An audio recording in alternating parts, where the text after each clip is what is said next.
Hello दोस्तों, मैं हूँ सात्विका राही और फिर से एक बार स्वागत है मेरे YouTube चैनल ड्रीम बिग मार्गदर्शन में। रतन टाटा जी का ये स्टेटमेंट है कि मेरे लिए सबसे खुशी की बात ये थी कि हमने वो कर दिखाया है जो लोगों ने कहा था कि वो हो ही नहीं सकता। रतन टाटा जी ऐसे थे कि एक बार सिमी गरेवाला, जो पहले उनकी गर्लफ्रेंड भी थी, उन्होंने एक इंटरव्यू में ये पूछा था कि बिना वाइफ, बिना बच्चों के और बिना परिवार के क्या है ऐसा जो आपको मोटिवेट करता है, आपको प्रेरित करता है। दोस्तों, उस इंटरव्यू में रतन टाटा जी ने बहुत ही सादगी और ऑनेस्टी के साथ आंसर दिया था। उन्होंने कहा था, मुझे नहीं पता कि मुझे क्या प्रेरित करता है, लेकिन कभी कभी मैं परिवार की कमी महसूस जरूर करता हूँ और कभी कभी उसी परिवार की कमी के कारण मैं तरसता भी हूँ, लेकिन कभी कभी मैं खुश भी होता हूँ कि मैं स्वतंत्र हूँ और किसी और की चिंता मुझे नहीं करनी पड़ती है। Without a wife, without children, a family, what motivates you, Ratan? I don't know what motivates me, but let me just stay with that for a minute. So many times I feel lonely at not having a wife or a family, and sometimes I long for it. Sometimes I enjoy the freedom of not having to worry about the feelings of someone else or the concerns of someone else. And at other times it gets very lonely. दोस्तों, उनके इस answer से आप ये अंदाजा लगा सकते हो कि वो कितने ऑनेस्ट इंसान थे। वो ऐसा नहीं, वो प्रिटेंड नहीं करते कि मैं कितना कूल हूँ। अगर हमें से कोई होता तो ये बोल सकता था कि बहुत कूल प्रिटेंड कर सकता था अपने आप को, कहता कि सेल्फ लव होना चाहिए या अपनी कंपनी एंजॉय करनी चाहिए, लेकिन उन्होंने ऐसा कुछ नहीं बोला। उन्होंने एक इंटरव्यू में अपना पूरा का पूरा दिल खोल के रख दिया। तो सच में how honest he is and कितनी सादगी है उनके अंदर, ये आप नोटिस कर सकते हो। मैंने जब ये इस इंटरव्यू में उनका ये आंसर देखा तो मैं बहुत चौंक गई, मैं चकित रही। दोस्तों, जैसा कि मैंने आपको पहले बताया कि रतन टाटा जी ने एक बार कहा था कि हम खुश हैं कि हम वो कर दिखा रहे हैं या वो कर दिखाया है हमने जो लोगों ने कहा था कि नहीं किया जा सकता है। असल में वो किस चीज की बात कर रहे थे? वो बात कर रहे थे अपनी पूरी तरह से इंडिया में बनी कार इंडिका की, जिसको लोगों ने कहा था कि ये फेल हो जाएगी, ये तो नहीं चलेगी। हालांकि सच में ऐसा लग रहा था कि ये फेल हो जाएगी, लेकिन फिर भी 20% की मार्केट शेयर की कमाई करके ये तो सिद्ध कर दिया गया कि कुछ तो हो सकता है, यहाँ पे पॉसिबिलिटीज तो है।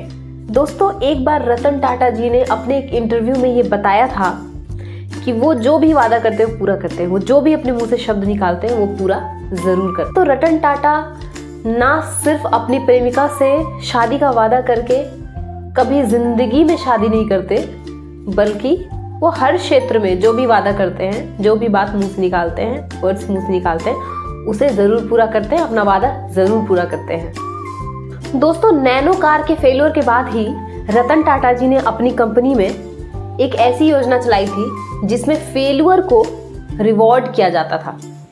जी हाँ दोस्तों, उन्होंने ये कहा था कि फेलियर, अगर कोई फेल हो जाता है, लेकिन वो फेलियर जो है वैल्यूएबल होना चाहिए। अगर कोई फेल हो जाता है, क्योंकि फेल होने के लिए भी मेहनत चाहिए, कोई मेहनत करेगा, फिर एक्सपेरिमेंट करेगा, फिर फेल होगा और सीखेगा, तो फेलियर को क्यों ना रिवॉर्ड किया जाए। यानी सिर्फ जीत को ही रिवॉर्ड क्यों दिया जाए, फेलियर को भी देना चाहिए, क्योंकि वहाँ पे भी कहीं ना कहीं मेहनत तो होती है, लोग मेहनत तो करते हैं। तो उन्होंने अपनी कंपनी में ऐसा किया कि उन्होंने फेलियर को रिवॉर्ड देना शुरू किया। अगर आपको नहीं पता कि टाटा ने नैनो कार क्यों बनाई थी, तो इस पर मैंने एक वीडियो बनाई है। मैं आपको उस वीडियो का लिंक डिस्क्रिप्शन बॉक्स में दे दूंगी, आप जरूर चेकआउट करना। जब भी बात नैनो कार की आती है तो हम उस बवाल को कैसे भूल सकते हैं जो वेस्ट बंगाल के सिंगूर में हुआ।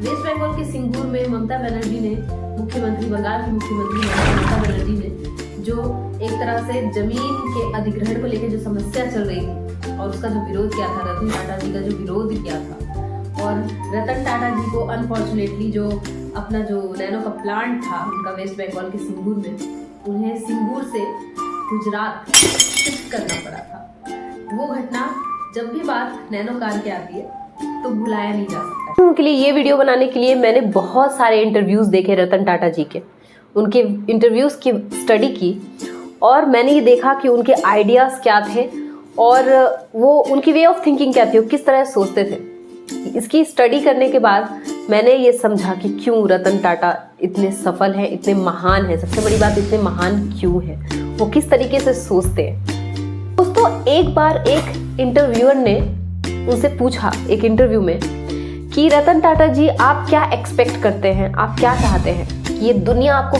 किस तरीके से याद करे, एज अ पर्सन ये दुनिया आपको किस तरह से याद करनी चाहिए। उनका शानदार जवाब सुनिए।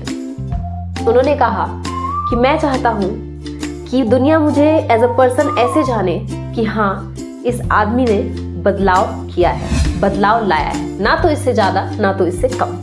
टाटा कितने सादगी वाले इंसान थे। उनके एक इंटरव्यू में जो इंटरव्यूअर ने क्वेश्चन पूछा और उन्होंने जो जवाब दिया और जिस तरीके से जवाब दिया, उससे उनकी सादगी का पता चलता है। इंटरव्यूअर ने ये पूछा, साक्षात्कारकर्ता ने उनसे पूछा कि आपने जो ये स्टेटमेंट दिया है, आपने जो ये कहा है कि I don't take right decisions, I take decisions and make them right, ये कौन सी फिलॉसफी है, क्या फिलॉसफी है इसके पीछे आपकी। तो इस पर रतन टाटा जी ने बहुत ही थोड़ी कॉमेडी करते हुए जवाब दिया कि इस मामले में मैं आपको अपसेट करना चाहता हूँ, क्योंकि ये स्टेटमेंट मेरा नहीं है।